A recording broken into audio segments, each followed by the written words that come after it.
Assalamualaikum warahmatullahi wabarakatuh. Ketika kita memikirkan ciptaan Allah Subhanahu wa Ta'ala, kebanyakan dari kita mungkin membayangkan keindahan alam, keberagaman kehidupan, dan harmoni yang ada di alam semesta ini. Memandang langit yang biru, hutan yang rimbun, atau lautan yang luas, sering sekali merasakan keajaiban penciptaannya. Namun, di balik panorama yang menakjubkan itu, tersembunyi pula makhluk-makhluk yang memiliki sifat yang menakutkan dan bahkan mematikan bagi manusia. Agama Islam mengajarkan bahwa semua makhluk, baik besar maupun kecil, memiliki tempat dan tujuan yang ditentukan oleh Allah Subhanahu wa Ta'ala. Al-Quran mengingatkan kita untuk menghormati dan merawat alam semesta, serta menggunakan kebijaksanaan dalam berinteraksi dengan makhluk-makhluk ciptaannya. Semua makhluk diciptakan dengan tujuan dan keadilannya yang luar biasa. Dan kita sebagai manusia diberi tanggung jawab untuk menjaga keseimbangan alam dan memperlakukan makhluk lain dengan penuh rasa hormat. Dalam video kali ini, kita akan membahas tentang 7 makhluk Allah yang sangat mematikan. Yang pertama, Dajjal Al-Masih. Dajjal, sebuah entitas yang memicu ketertarikan dan kontroversi di kalangan banyak pihak. Dipahami secara berbeda-beda sesuai dengan sudut pandang masing-masing. Namun, pandangan umum menggambarkan Dajjal sebagai suatu figur yang menandakan kejahatan dan fitnah di akhir zaman. Berdasarkan beberapa interpretasi dan penafsiran, Dajjal digambarkan sebagai manusia yang diutus oleh kekuatan jahat untuk menguji keimanan manusia menjelang hari kiamat. Ada yang menyebutkan bahwa Dajjal bukanlah jin atau makhluk lainnya, melainkan seorang manusia yang memiliki keistimewaan tertentu. Konon, Dajjal diberikan penangguhan ajalnya, mirip dengan iblis yang menunggu kematian hingga hari kiamat. Fitnah Dajjal. Dajjal hadir untuk membuat fitnah yang menyebabkan orang beriman menjadi sesat dan kafir. Sebagaimana disebutkan dalam hadis, di samping ada Dajjal yang sebenarnya, ada juga manusia-manusia yang mempunyai karakteristik seperti Dajjal. Oleh karena itu, umat Islam juga harus mewaspadainya. Mereka adalah para pemimpin yang sesat dan para nabi palsu. Mereka sangat berbahaya karena datang pada setiap tempat dan waktu. Sedangkan Dajjal akan datang hanya menjelang hari kiamat. Maka para pemimpin yang sesat yang memiliki sifat-sifat Dajjal tingkat bahayanya lebih kuat daripada Dajjal yang sebenarnya. Namun, keduanya adalah fitnah yang harus diwaspadai oleh setiap muslim. Para pemimpin di sepanjang masa lalu ada yang menjadi musuh para nabi dan para da'i yang mengajarkan kebenaran. Dari mulai Raja Namrud, Fir'aun, dan Abu Jahal, sampai pemimpin sesat setelah wafatnya Rasulullah SAW. Mereka diantaranya pemimpin-pemimpin dunia yang membantai dan menghancurkan negeri-negeri muslim, dan pemimpin-pemimpin dunia lainnya yang menimbulkan fitnah, menebar kesesatan, dan membuat kerusakan di dunia. Fitnah Dajjal, baik yang sebenarnya maupun para pemimpin yang memiliki sifat Dajjal, adalah bahaya laten yang harus dihadapi umat Islam. Fitnah Dajjal membuat umat Islam menjadi sesat dan kafir, dan umat Islam dapat saling bunuh karena fitnah Dajjal tersebut. Dajjal memutarbalikkan fakta, sehingga yang benar menjadi salah dan yang salah menjadi benar, yang haram menjadi halal dan yang halal menjadi haram. Fitnah tersebut didukung dengan dana, media massa, dan oknum-oknum yang memang telah sesat. Lebih dahsyat lagi, Dajjal didukung lembaga internasional dan negara-negara adidaya. Fitnah yang paling bahaya dari Dajjal adalah yang keluar dari mulutnya. Dan fitnah ini didukung media massa dan disebarkan ke seluruh penduduk dunia, masuk ke rumah tangga dan menyesatkan mereka. Dajjal, baik yang sebenarnya atau yang mirip-mirip, senantiasa mengucapkan kata-kata yang membuat manusia sesat dari agama Allah. Dajjal senantiasa memproduk ungkapan sesat, batil, dan kontroversial, sehingga kebenaran menjadi kabur dan tidak jelas. Sedangkan kebatilan seolah-olah indah dan menarik. Kebenaran selalu ditutup-tutupi dan dibungkus dengan dusta. Syariat Islam dianggap kejam dan tidak manusiawi. Sedangkan nilai-nilai sekular dianggap baik dan adil, dan paling cocok untuk kehidupan di era modern. Nilai-nilai agama dijauhkan dan direduksi dari kehidupan sosial dan kenegaraan. Bid'ah dianggap sunnah dan sunnah dianggap bid'ah. Umat Islam dicap fundamentalis, ekstrim, dan teroris. Sedangkan non-muslim dianggap humanis, baik, dan demokratis.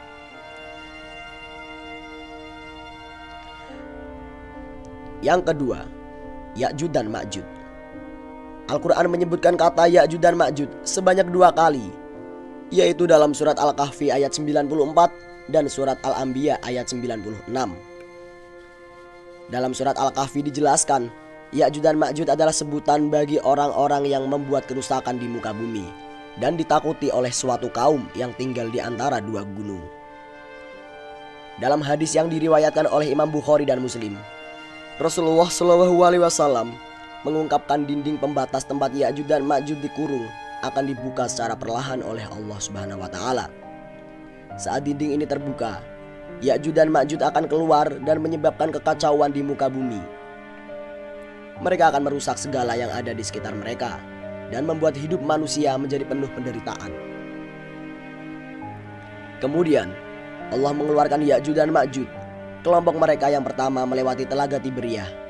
Kemudian mereka meminum airnya hingga habis. Kelompok mereka yang akhir lewat pula. Lalu mereka mengatakan, "Sungguh di tempat ini dulu ada air." Hadis riwayat Muslim. Ya'juj dan Ma'juj dikalahkan oleh Raja Zulkarnain, sebagaimana diceritakan dalam kisah yang sudah kami ceritakan. Kisah ini memiliki beberapa versi dan interpretasi. Namun dalam esensi yang sama, Raja Zulkarnain berhasil menghadapi ancaman dari Ya'juj dan Ma'juj dengan kebijaksanaan dan bantuan Allah Subhanahu wa taala. Menurut salah satu pendapat pertama, Ya'juj dan Ma'juj adalah keturunan Adam dan Hawa seperti kita, dengan satu bapak namun ibu yang berbeda. Namun pendapat ini tidak memiliki dasar yang kuat karena tidak ada dalil yang mendukungnya. Meskipun demikian, pendapat yang lebih meyakinkan adalah bahwa Ya'juj dan Ma'juj adalah turunan Nabi Nuh, karena Allah Subhanahu wa taala menyelamatkan Nuh dan keturunannya dari banjir besar. Allah berfirman dalam surat Hud ayat 40, "Dan perahu itu berlayar dengan membawa mereka di atas gelombang seperti gunung-gunung. Dan Nuh pun memanggil anaknya yang paling kecil yang terpisah dari mereka. Lalu ia berkata, 'Wahai anakku, naiklah bersama kami dan janganlah engkau tinggal bersama orang-orang yang kafir itu.'" Dalam hadis yang diriwayatkan dalam kitab-kitab hadis, Nuh memiliki 3 putra yang selamat dari banjir besar, yaitu Syam, Ham, dan Yafis. Dari ketiga putranya ini, keturunan manusia menyebar ke seluruh dunia. Yafis adalah nenek moyang dari bangsa Arab, sedangkan Ham adalah nenek moyang bagi bangsa Sudan dan bangsa-bangsa berkulit hitam lainnya. Adapun Yafis, nenek moyang bangsa Turuk, yang salah satu kabilahnya adalah Ya'juj dan Ma'juj. Jadi, Ya'juj dan Ma'juj adalah manusia seperti kita, dari turunan Yafis, salah satu putra Nuh. Mereka bukanlah makhluk yang menyeramkan atau monster, tetapi merupakan manusia biasa. Namun karena memiliki sifat-sifat yang membuat mereka menjadi ancaman bagi umat manusia, seperti yang disebutkan dalam hadis Nabi Muhammad SAW. Yang ketiga, malaikat Israel.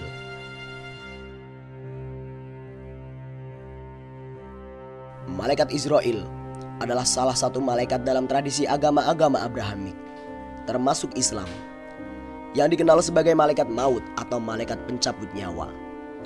Ia memiliki peran yang sangat penting dalam pencabutan nyawa manusia sesuai dengan kehendak Tuhan. Meskipun perannya dalam Islam lebih ditekankan, konsep malaikat maut juga ada dalam tradisi Yahudi dan Kristen, meskipun dengan interpretasi yang berbeda-beda. Nama Israel dalam bahasa Arab sering diterjemahkan sebagai penolong Tuhan atau pembantu Tuhan. Dalam beberapa literatur Islam, ia juga dikenal dengan nama Malak al-Maut, yang secara harfiah berarti malaikat kematian. Dalam tradisi lain, terutama dalam Yahudi, malaikat maut sering disebut dengan nama yang berbeda, seperti Azrael, yang memiliki konotasi serupa dalam konteks mencabut nyawa. Malaikat Israel bertanggung jawab atas pencabutan nyawa semua makhluk hidup. Ia tidak hanya mencabut nyawanya manusia, tetapi juga nyawa makhluk lain yang hidup di bumi.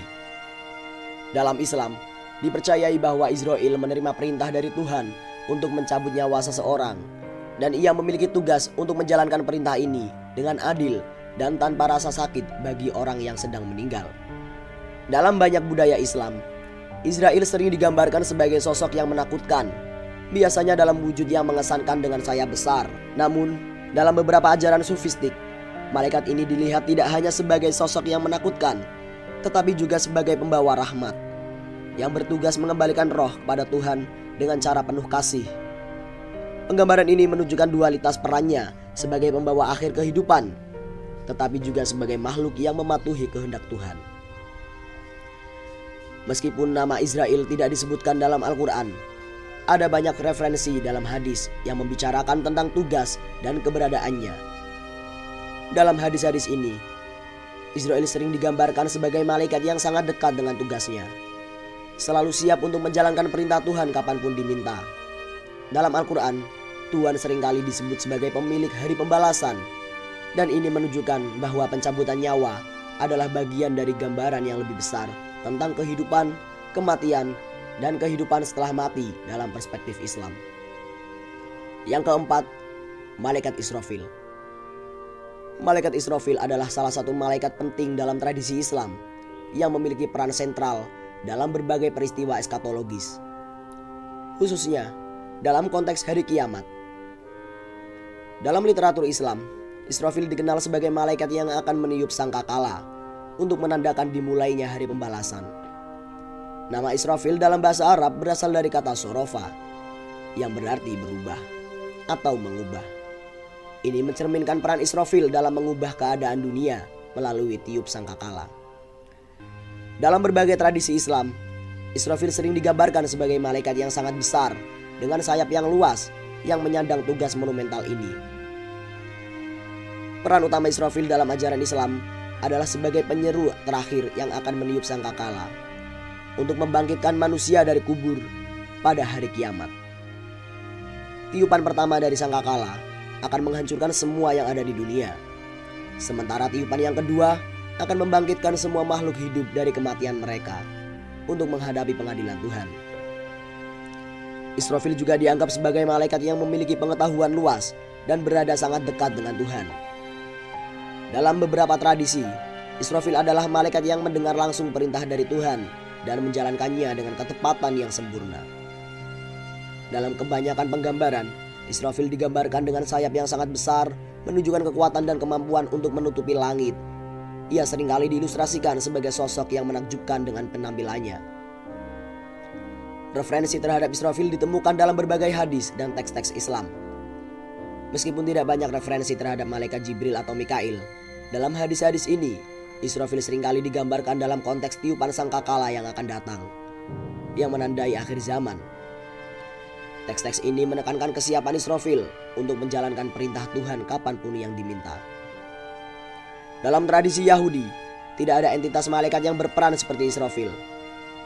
Namun, konsep malaikat pengumuman atau malaikat yang bertugas pada hari kiamat dapat ditemukan dalam teks-teks apokaliptik lainnya. Dalam tradisi Kristen, meskipun tidak ada malaikat dengan peran yang sepenuhnya mirip dengan Israfil, ada malaikat yang bertugas dalam pengumuman peristiwa besar, seperti Gabriel yang mengumumkan kelahiran Yesus Kristus. Malaikat Israfil adalah simbol dari perubahan besar dan kebangkitan dalam tradisi Islam. Ia memainkan peran sentral dalam eskatologi Islam, bertugas untuk meniup sangkakala yang memulai proses pembalasan di hari kiamat. Dalam banyak budaya Muslim, Israfil dihormati sebagai salah satu malaikat yang menjalankan perintah Tuhannya dengan ketepatan dan kesetiaan yang besar. Posisinya sebagai pengumuman dari perubahan besar ini menjadikannya figur yang sangat penting dalam pandangan akhir zaman dalam ajaran Islam. Yang kelima, Azazil atau Iblis.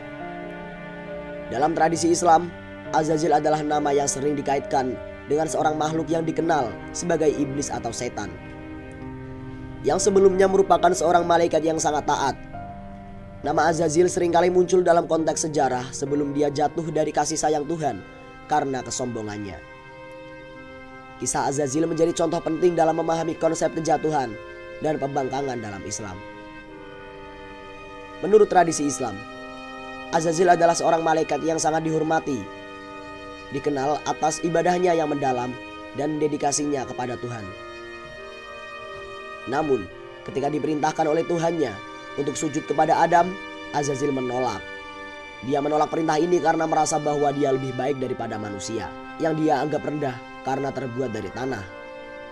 Ini adalah manifestasi dari kesombongannya yang akhirnya menyebabkan dia dihukum dan kehilangan status malaikatnya.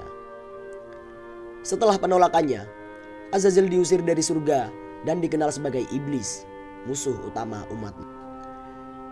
Azazil memainkan peran sebagai pembangkang dalam tradisi Islam. Dia dianggap sebagai makhluk yang senantiasa berusaha menyesatkan manusia dari jalan Tuhan. Azazil yang kemudian dikenal sebagai iblis adalah figura yang penting dalam tradisi Islam sebagai simbol dari pembangkangan dan kesombongan. Yang keenam, asap dukhon. Dalam tradisi Islam, istilah dukhon merujuk pada fenomena asap atau kabut yang disebutkan dalam Al-Quran. Sebagai peringatan bagi umat manusia, konsep ini diabadikan dalam surat Ad-Dukhan yang merupakan surat ke-44 dalam Al-Quran. Dukhon atau kabut disebutkan sebagai salah satu dari tanda besar dari hari kiamat yang memperingatkan umat manusia tentang pentingnya kembali kepada jalan Tuhan. Dalam Al-Quran, surat Ad-Dukhan menggambarkan dukhon sebagai kabut tebal yang menutupi bumi, yang membawa konsekuensi bagi orang-orang yang ingkar terhadap ajaran Allah. Ayat-ayat dalam surat ini menekankan bahwa dukhon adalah salah satu dari tanda-tanda hari kiamat yang memberikan peringatan akan datangnya hari pembalasan. Dalam tafsir Al-Quran, para ulama telah memberikan berbagai interpretasi mengenai dukhon. Beberapa interpretasi menyebutkan bahwa dukhon adalah peringatan untuk kembali kepada Tuhan, membersihkan diri dari dosa, dan mempersiapkan diri untuk kehidupan setelah mati. Fenomena ini juga sering dikaitkan dengan peringatan akan datangnya azab atau siksaan bagi mereka yang tidak mengikuti ajarannya.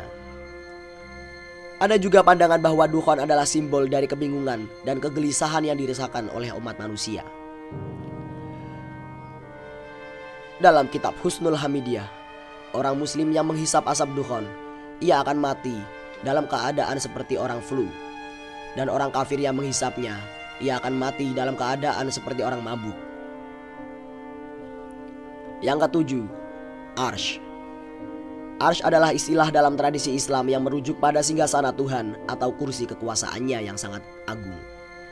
Dalam banyak literatur Islam, Arsy dianggap sebagai simbol dari kebesaran dan kekuasaan Tuhan yang mencakup seluruh jagat raya. Konsep ini memainkan peran penting dalam pemahaman umat manusia tentang Tuhan dan alam semestanya. Dalam bahasa Arab, Arsy berasal dari kata yang berarti kerajaan atau singgasana.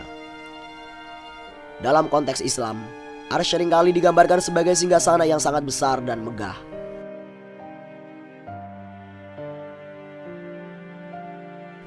Arsy adalah tempat di mana segala keputusan Tuhan diambil dan di mana keadilannya ditegakkan.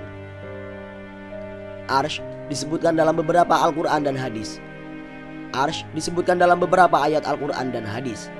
Salah satu referensi yang terkenal ditemukan dalam Al-Quran surat Al-A'raf yang menyebutkan, sesungguhnya Tuhanmu adalah Tuhan yang maha pencipta, maha mengetahui, yang menguasai Arsy yang besar. Ini adalah menegaskan kekuasaan Tuhan yang mencakup segala sesuatu, dengan Arsy sebagai simbol dari kekuatan tersebut. Arsy dalam teologi Islam seringkali dianggap sebagai simbol dari kebesaran, kekuasaan, dan keadilan Tuhan. Dalam pandangan ini, Arsy menunjukkan bahwa segala sesuatu berada di bawah kendali Tuhan dan bahwa tidak ada kekuatan di luar kehendaknya. Ini memberikan umat Islam pemahaman yang mendalam tentang ketundukan dan kepatuhan kepada kehendak Tuhan. Konsep Arsy juga sering mengandung makna bahwa Tuhan adalah pencipta dan pengatur segala sesuatu di alam semesta. Arsy sebagai tempat Tuhan bersemayam menekankan ide bahwa segala sesuatu yang ada di alam semesta adalah ciptaan Tuhan dan berada di bawah kendalinya. Dalam ajaran akhir zaman dalam Islam, Arsy seringkali dikaitkan dengan peristiwa-peristiwa besar seperti hari kiamat dan pembangkitan. Arsy adalah tempat di mana keputusan Tuhan akan diambil mengenai nasib setiap makhluk, yang menunjukkan pentingnya kehidupan moral dan etis dalam pandangan Islam. Semoga kisah ini menambah wawasan kita, dan semoga kita selalu didekatkan kepada Allah dan dijauhkan dari larangan-larangannya. Namun, kebenaran hanya semata milik Allah Subhanahu wa Ta'ala. Sekian dari kami. Wassalamualaikum warahmatullahi wabarakatuh.